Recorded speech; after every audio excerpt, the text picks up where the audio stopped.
নমস্কার, দি গ্রেসফুল মাইন্ডসে আপনাদের সকলকে স্বাগত। আমাদের আজকের নিবেদন লেখক নারায়ণ গঙ্গোপাধ্যায় লিখিত বার্ড অফ প্যারাডাইস। গল্প পাঠে আমি স্বপ্না চ্যাটার্জি ও আমার কন্যা সুলগ্না চ্যাটার্জি।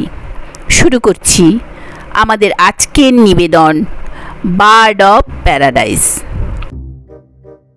পান্নালাল আমার কানের কাছে মুখ এনে ফিস করে বললে, বুঝলি প্যালা, দারুণ পাখি জোগাড় করে এনেছি একখানা, যাকে বলে রাম পাখি।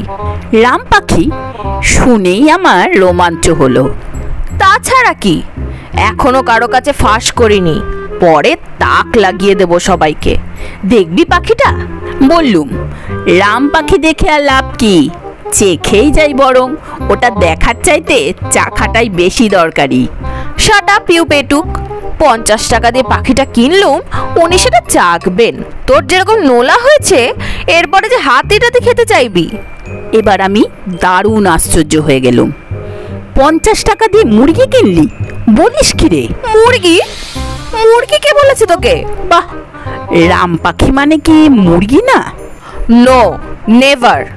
মানে সব পাখির সেরা, bird of paradise. Bird of paradise? স্বর্গের পাখি? তুই কি স্বর্গ থেকে কিনে আনলি? স্বর্গ কি এত সহজে যাওয়া যায়? আর গেলেই কি কেউ ফিরে আসে? বলতে বলতে একটা গভীর সন্দেহ আমার মনে উকি দিতে লাগলো। সন্ধে ঘোর ঘোর হয়ে আসছে। দেশবন্ধু পার্কের এই কোণটা বেশ নির্জন, কাছাকাছি লোকজনও কাউকে দেখা যাচ্ছে না। আমাদের গা ছমছম করে উঠল। আমি করুণ সুরে বললুম, তুই ভূতটুত হয়ে যাসনি তো? তাহলে কিন্তু ভাই আমি এক্ষুনি অজ্ঞান হয়ে পড়ব। ভূতকে আমি দারুণ ভয় পাই। ধের তোর ভূত, ভূত হতে আমার বই গেছে। তোর মতো এমন বেকুব তো কোথাও দেখিনি। আরে বার্ড অফ প্যারাডাইস পৃথিবীতে পাওয়া যায়, খুব দামি পাখি, 5-7 হাজার টাকা দাম হয় এক একটার। তোর মাথায় ভর্তি গোবর, তুই কিছুই জানিস না। 5-7 হাজার টাকা দাম? আমার চোখ এবার কপালে নয় চাঁদিতে গিয়ে উঠল। মেজদা বলেছে। মেজদা পাখি নিয়ে বই লেখে, জানিসই তো। পান্নালালের মেজদা মোহনলালকে কে না জানে। দেখা হলেই জিজ্ঞেস করবে, বাংলাদেশে বলতো কত রকম পাখি, আফ্রিকায় কি কি বক আছে, চামচিকের সঙ্গে বাদুড়ের তফাৎ কোথায়? মোহনলালকে রাস্তায় দেখলেই পাড়ার ছেলে পুলে দৌড়ে পালায়। তার কথা অবিশ্বাস করবে এমন বুকের পাটা কার আছে? সেই পাখি তুই 50 টাকায় পেয়ে গেলি? তোর মেজদা কি বললে? এখনো দেখেনি, দুপুর বেলায় কিনে এনে দারোয়ানের ঘরে লুকিয়ে রেখেছি, দেখলে তো নাচতে আরম্ভ করে দেবে। এমন সস্তায় পাখিটা পেলি কোথায়? আরে তাই তো তোকে বলতে যাচ্ছি। আমার ভ্যাবলার মতো হা করে দাঁড়িয়ে আছিস কেন? বস ওই বেঞ্চিটায়, সব খুলে বলি। পান্নালাল তার রাম পাখির রহস্য যা বলল সেটা এই রকম। পান্নালালের যে বর্দি পাঞ্জাবে থাকে, সে কলকাতায় এসেছে কিছুদিন হলো। পান্নালাল বলেছিল, বর্দি আমার একটা ফাউন্টেন পেন ভেঙে গেছে, একটা কলম কিনে দাও। বর্দির মেজাজটা খুব ভালো ছিল। ওকে 50 টাকা দিয়ে বলেছে, তোর পছন্দ মতো একটা কিনে নিস গে। পান্নালাল কলম কিনতে যাচ্ছিল। রথের মেলার ভিড়ে ট্রামটা শিয়ালদা ছাড়িয়েই আটকে গেল। ধুত্তর বলে নেমে পড়েই দেখলে সামনে রং বেরঙের পাখি বিক্রি হচ্ছে। ভাবলো ওদের মুনিয়াগুলো মরে গেছে, এক খাঁচা মুনিয়া নিয়ে গেলে মেজদা খুশি হবে। পাখির দর করতে যাচ্ছে, এমন সময় এক সন্ন্যাসী এসে হাজির, মাথায় মস্ত জট, হাতে ইয়া একটা চিমটে। সাধু বললেন, শোন খোকা, ওসব পাখি কিনো না, ওগুলো চড়ুই পাখি রং মাখিয়ে রেখেছে। দোকানদার তো রেগে চেঁচিয়েই উঠল, মিথ্যে বদনাম দিয়ে খদ্দের তাড়িও নি সাধু বাবা, ভালো হবে নি বলছি। সাধু তক্ষুনি এমন হুঙ্কার ছাড়লেন যে পাখিগুলো একদম ভয়ে কাঠ। সাধু বললেন, চোপড়াও, রে নাড়ো কি, এই অবোধ বালককে প্রতারণা, এক্ষুনি এই চিমটের ঘায়ে মাথা একেবারে ভেঙে দেব। পাখিওয়ালা তখন হাত কষলে বললে, মায়েরই সাধু বাবা, সবগুলো চড়ুই নয়, মুনিয়াই রেখেছিলুম, কিন্তু দোর খোলা পেয়ে কোথাকার দু একটা চড়ুই রং মেখে এসে ঢুকে পড়েছে।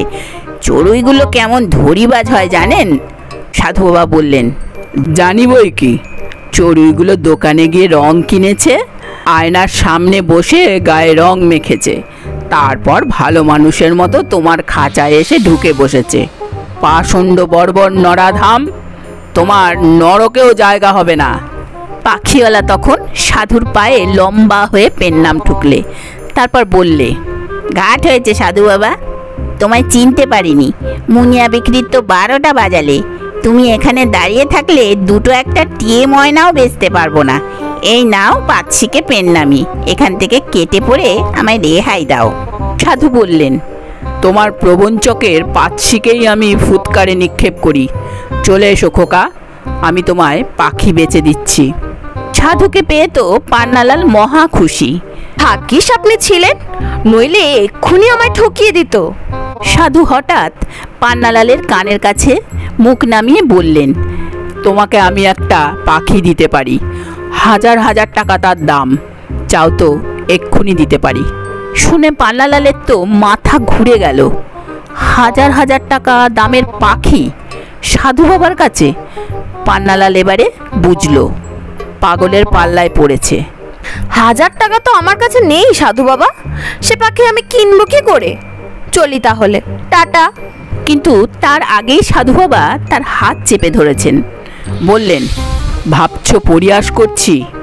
না, টাকা তোমায় দিতে হবে না, সন্ন্যাসী আমি, অর্থের কোনো প্রয়োজন নেই, এমনি ওটা তোমায় দিয়ে দেব।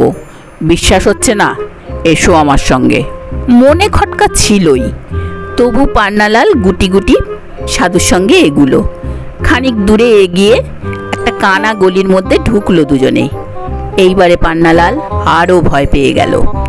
এই নির্জন কানা গল্লিতে সাধু যদি গালে থাবড়া দিয়ে পকেটের টাকা কড়ি সব কেড়ে নেয় তাহলে?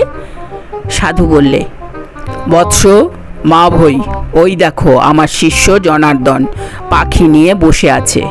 একটা রোয়াকের ওপর রোগা আর বেটে জনার্দন ছোট্ট একটা বাঁশের খাঁচা কাপড়ে ঢেকে নিয়ে বসে আছে। পান্নালাল সামনে যেতেই এক মুখ দাঁত বের করে সে কাপড় তুলে খাঁচাটা দেখালে। ওহ, সে কি পাখি একখানা!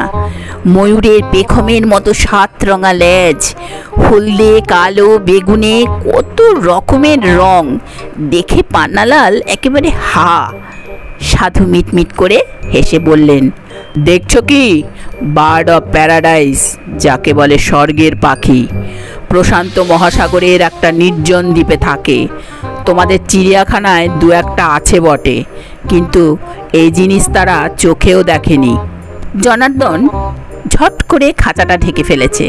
পান্নালাল বললে, আপনি কোথায় পেলেন? যোগ বলে। আপনি আমায় পাখিটা দেবেন? দেবই তো। দাম নেবেন না? এর দাম রাজা মহারাজারাও দিতে পারেন না, তবে কালী করালি বদনীর পুজোর জন্য কিছু দিতে চাও দাও, তোমার যা ইচ্ছে। বার্ড অফ প্যারাডাইসের কথা মেজদার মুখে শুনেছে পান্নালাল। এই পাখি দেখলে ওহ, মেজদা তো নাচতে আরম্ভ করবে।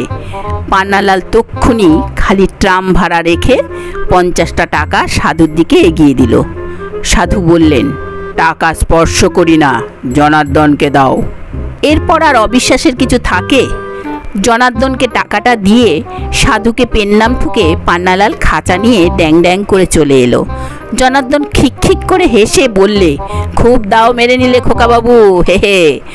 গল্প শেষ করে পান্নালাল বললে, সেই পাখি লুকিয়ে রেখেছি দারোয়ানের ঘরে, ভজ্জুলাল দেশে, ঘরটা খালিই আছে এখন। তুই আমার পরম বন্ধু, তোকেই আগে দেখাবো, তারপর মেজদাকে চমক লাগিয়ে দেব। মেজদা বলে আমি একটা ইডিয়েট, আমার মগজে নাকি কিচ্ছুই নেই। আমি আজ মজাটা দেখিয়ে দেব। পান্নালালদের বাড়ির কাছাকাছি গেছি, দেখি ওর মেজদা একটা লোকের সঙ্গে কি যেন কথাবার্তা বলছে। দেখেই পান্নালাল থমকে গেল, বললে, পেলা, লুক। কি দেখব? ওই যে লোকটা মেজদার সঙ্গে কথা কইছে, দেখছিস ঝোল্লা মতন গোফ, মাথায় টাক, ওই তো আমাকে রং করা চড়ুই বেচতে চেয়েছিল। নিশ্চয়ই মেজদাকে ঠকাতে এসেছে। হারিয়া। পান্নালাল প্রায় দৌড়ে মেজদার কাছে গিয়ে হাজির। আমিও। মেজদা, ওর পাখি কিনো না, ভারী জোচ্চোর, ভীষণ ঠক। মেজদার সেই লোকটা একসঙ্গে চমকে উঠল। কি বলছিস আবোল তাবোল? জোচ্চোর হবে কেন? এ তো রামলাল, বরাবর আমায় পাখি এনে দেয়। রামলাল না ছাই, এই তো দুপুরবেলা মুনিয়া পাখি বলে আমায় রং করা চড়ুই গছাতে যাচ্ছিল। ভাগ্যিস সাধু বাবা ছিল, নইলে। মেজদা বললে। তাই নাকি হে রামলাল? লোক ঠকানো ব্যবসা ধরেছ নাকি? ঝোল্লা গোপ আর টাকা নিয়ে তো লোকটা একেবারে কাচুমাচু। হাত টাত কোচলে বললে, না বাবু, মানে এই একটু মানে আপনার ভাই বলে তো জানতুম না। কিন্তু রামলাল হঠাৎ চমকে উঠল। খোকা বাবু, তুমি বার্ড অফ প্যারাডাইস কেননি তো? তুমি জানলে কি করে? রামলাল একগাল হাসলো। আমি জানবো না? পাখি রং করা বিদ্যের উনি তো আমাদের গুরুদেব। অমনি করে সাধু সেজে খদ্দেরকে ভোলান, তারপর নিরিবিলিতে কোথায় নিয়ে গিয়ে 25, 30, 50, 100 একটা রং করা কাক বিক্রি করে দেন। তার পিঠের সঙ্গে সরু কালো সুতো দিয়ে কয়েকটা ময়ূরের পালক বাঁধা থাকে, আর গায়ে মাখানো থাকে খানিকটা লাল হলদে সোনালি রং। 2-3 দিন পরে এই রং উঠে যায়, ময়ূর পালক খসে যায়, ব্যাস। মেজদা বললে, কি সর্বনাশ! এই যে দারুণ জোচ্চোর, পুলিশে ধরিয়ে দেওয়া উচিত। পুলিশে পাত্তা পেলে তো? গুরুজি আজ কলকাতায় থাকলে কাল কাঠমান্ডুতে, সেখানে হয়তো কালকে একটা কালো রং করা শকুন 200 টাকায় বেচে দেবেন, বলবেন এটা ফুজিয়ামা ঈগল। তা খোকা বাবু, গুরুজির হাতে তো পড়েছিলে দেখেছি, ওই রকম একটা ফুজিয়ামা ঈগল কিংবা বার্ড অফ প্যারাডাইস কিনে বসনি তো? জানতুম না তুমি বাবুর ভাই, তাহলে তোমায়। পান্নালালের মুখের রং তখন বার্ড অফ প্যারাডাইসের মতো ঘন ঘন বদলে যাচ্ছে। এবার সেটা কাকের মতো কালো হয়ে গেল। পান্নালাল ভ্যাঁ করে কেঁদে উঠতে গিয়ে চ্যাঁ করে চেঁচিয়ে উঠল, কখনো না, আমায় কখনো ঠকাতে পারেনি। এত বোকা পেয়েছে নাকি আমায়? বলেই বাড়ির ভেতরে টেনে দৌড় লাগালো। মেজদা আর রামলাল বোকার মতো হা করে চেয়ে রইল। আমিও কি আর দাঁড়াই? বেচারা পান্নালাল, হাজার হোক আমার বন্ধু তো বটেই।